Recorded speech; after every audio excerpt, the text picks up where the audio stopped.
The fear erupted through me like a lightning bolt. My legs, I thought, my legs are so exposed. And as I swam, I found myself almost slowing down. I was slapping the water. The shark had been so close that I had been able to see the discoloration in its dark dorsal side and the freckles of color down its flanks, the easy way it moved in the water, how it had registered me but not seen me, simply tunneled forward toward me, vulnerable on its radar. The panic was so extreme I thought I might drown. And the man beside me was no better off. We were pushing towards a shore that looked maddeningly close, and yet we made no headway. A wave lifted me, then dropped me. I lost buoyancy, my exposed legs dangled in the sea. I shut my eyes, waiting for the feeling of my muscles being sheared, my torso being ripped apart, the horrible sudden pain of a shark that could ram into me as fast as a car barreling down Hudson Street, its mouth full of tearing death. There was no way to escape this, and as I swam, more and more childlike, feeling like screaming and vomiting at the same time, I found, once again, there was no way to silence my mind, which wanted one thing only, to escape and not die. The man pushed away from me, stronger, and the two of us were being pushed at slightly different trajectories by the waves. I opened my eyes, looked to my side, saw nothing, but there was still enough water for the shark to slip under me, drive upwards. But it didn't. Instead, it bisected my path, and its fin stirred the water right in front of me. Its tail scythed the water behind it, and as the wave lifted me toward it, I saw it again. The enormity of the animal, its very real dark shape. And when the sun caught the rippled water as it cascaded towards the shore, I also saw its gill slits as it moved easily away again towards my right. I looked forward, then toward the man who was barreling towards the beach. He looked back, paused, waved me forward, pushed himself on. That I. My mind kept returning to that unfeeling moment when the shark was so close that I could see the tiny bubbles of water along its flanks. And that dark eye, an eye that reflected nothing, that might have seen me and might not have. Not the eye of a terrestrial animal, not the eye of a being that shared a kindred soul, but an eye that might be placed in a reptile or a machine or something else. An eye of a thing that did not know pity or fear or introspection and had no memory or emotion or warmth or family. Simply a dark portal that saw and did not blink and would not look away. An eye that piloted the creature through the water with pitiless grace. An eye that would not avert its gaze when the shark closed its jaws around another living thing, but would roll into its orbital socket through the dying and the bleeding and the feeding, and then roll back to confront the endless sea. In that gasping moment of soundless terror, I imagined seeing myself from a safe distance far above the waves and the water, far enough so I would look like a struggling creature flailing toward a small beach with another struggling creature. Then the much larger shape of the hunting shark cruising in front of me, behind him, sliding so far to starboard before sharply banking, homing into the smaller, hapless, sluggardly prey, violently attaching itself to it and pulling it downward in a billowing cloud of blood. I swam onwards. I expected to be ripped apart. That I would never be able to unsee it. So the inspiration for My Side of the Ocean happened here in South Africa, in Cape Town. A friend of mine had been teaching somebody how to do paddle skiing, and they were trying to catch a wave coming into shore around Bakoven, and he looked to his right and saw a shark, and he thought, if I tell this beginner that there's a shark next to me, he's gonna panic. So he said, just lean into me, we'll catch the wave. And as they were catching that wave, he saw the shark's eye right next to him in the water.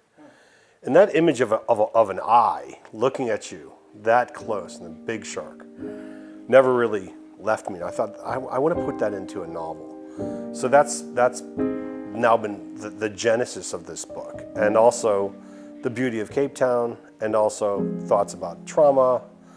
Many other things have been built into this book, but that was really the one thing that got me started.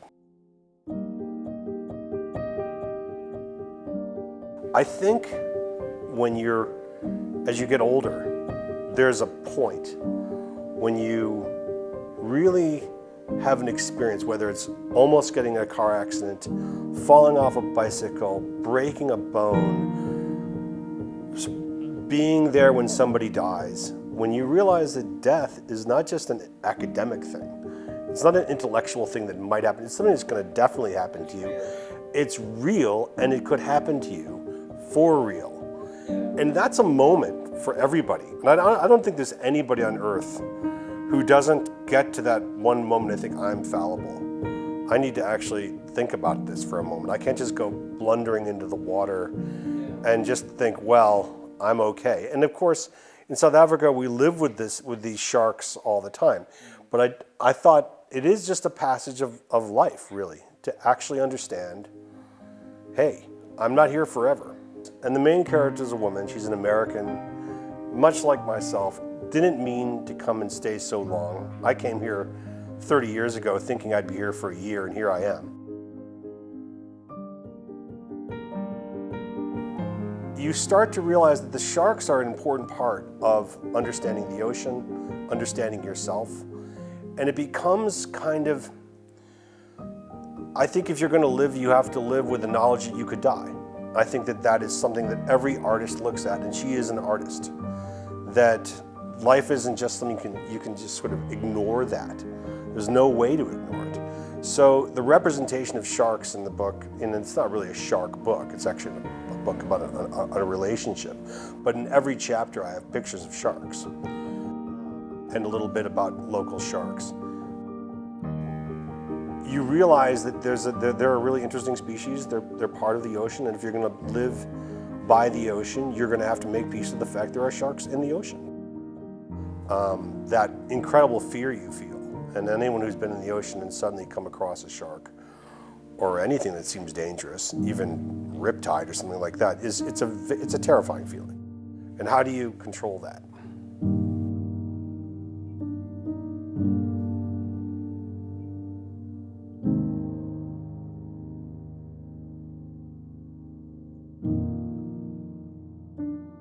So the main character is an artist from New York whose husband has brought her to Cape Town.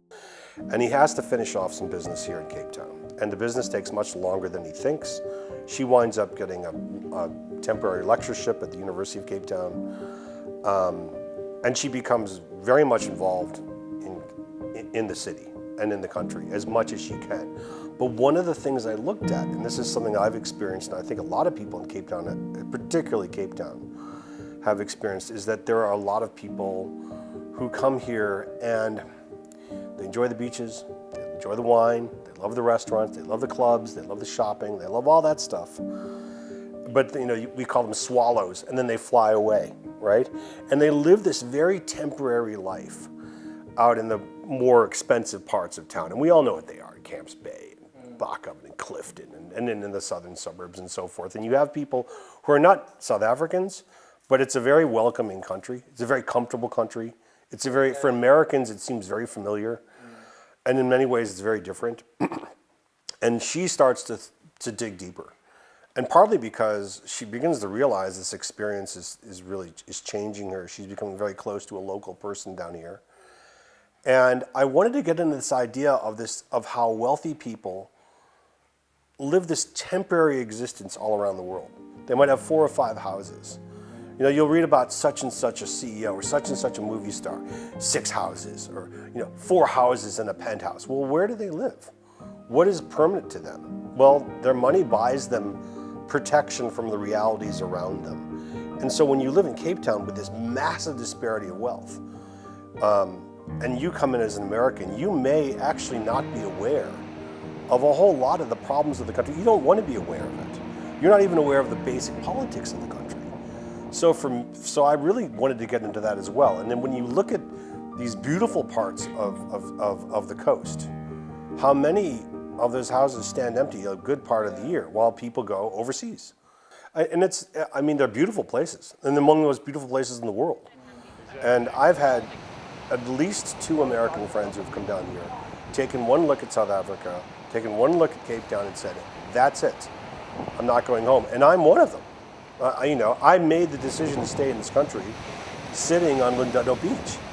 But of course, as you live here and exist like a South African, the experience becomes much, much different and much deeper and more meaningful. This character sees South Africa from the point of view of an American. And I think South Africans who have read the manuscript, it's a new way of seeing your own country. It dawns on this character because she has someone working for her who is extremely poor. Because there are people that she starts to notice who are extremely poor. She starts to see the flavor of the country and starts to become much more interested in it. And of course, all of that is designed it's a narrative of really somebody trying to get over trauma, get back in the water. And the water is kind of life. And her husband has no such interest in the place. Like many people down here, the husband sees this as a pretty place to be, between business trips, lots of nice wine, enjoys that, sure, but has no interest in it any further than that, and as he has very little interest in any of the other places. And she sees herself as a bohemian artist who suddenly went from living a hand-to-mouth existence in New York to being the wife of this guy who can give her own studio, get her into galleries, but it's a certain kind of life that she's left behind. And when you're in the relationship for a long period of time and you meet somebody and you think, you know what, it's not just that the person's attractive. It's that this person represents, in many ways, a person or a life or an existence I might have personally had. It's very, very, very tempting. And suddenly you think, what if I had a chance to open that door just once and see what it would be like? And so really an affair isn't an affair with another person, it's an affair with yourself. I'm always interested in people who are living their lives at this bandwidth, and then something happens and they're put to another existence. And how do they negotiate that time frame between this existence and this existence? And in there's the novel. And people don't like change. People prefer not to change. And it could simply be you walking down the street one day and thinking, I can't live like this anymore. Whatever the problem is, whether you are changing some habit that's killing you, or you don't like your job, you don't like the existence you chose, you're gonna leave the city, you're gonna get a backpack and go make ceramics in the middle of the desert, whatever it is.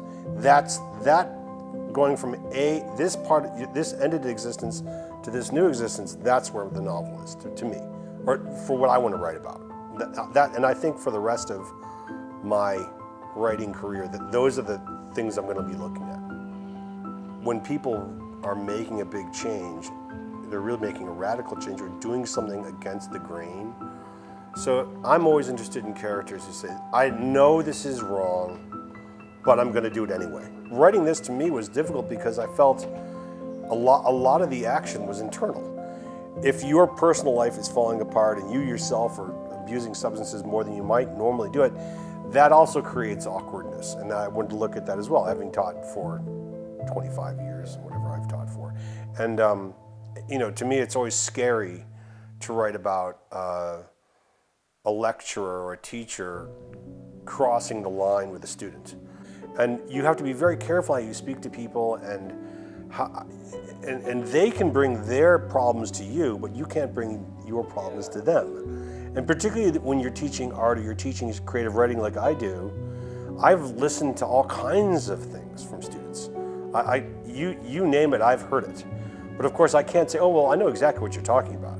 I have to sort of keep up. And of course she's trying to deal with that as well. She's trying to navigate that as well. And it's very, very difficult, particularly when you're teaching art, you're teaching creative writing, you're teaching anything that's creative, and people bring their personalities into it and their personal life into it. And that's part of what the novel's about. It's saying, how do we deal with that too? Particularly because students come to UCT every day. And this happened to me, I need to write about it. This happened to me, I want to make a sculpture about it to me. What happened to you? And the list goes on and on and on. And the hair-raising tales I've heard in my office, and sometimes I have to think to myself, I have to be careful what I ask, because what if somebody reveals too much? And I don't want to get in trouble, but if somebody's writing a story about abuse, divorce, an abusive divorce, their own addiction, the addictions of their parents, where does the line end? You have to scratch your beard and say, oh, that's interesting what your mother did to you. You know, that's a very difficult conversation to have nowadays, for sure. If you say the wrong thing to a student who's in a delicate place, it can blow up on the internet. You know, you can also be irately angry at a situation a student finds herself or himself in, themselves in, and your reaction could be something that an entire class disapproves of. You can be canceled, and you can be professionally canceled, and sometimes you deserve that professional canceling, but it's a very, very delicate line, because when you're teaching this stuff, you want someone to say, look, he really helped me, okay? But how do I react sometimes to what I'm hearing? I had one student write an entire master's thesis and bury it. It was just a means of getting over a marriage. I had another student write about alcoholism, another student write about, what can I call it?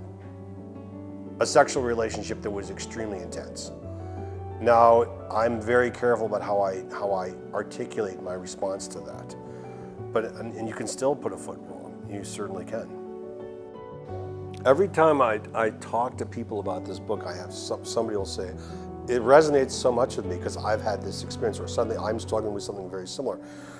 This is this thing I suppose every surfer or water person has to deal with in Cape Town. But I think that I've spoken to many surfers, and I'm always surprised at how I think that they faced that fear a long time ago, and they just live. The surfing is the thing, and the waves are the thing, and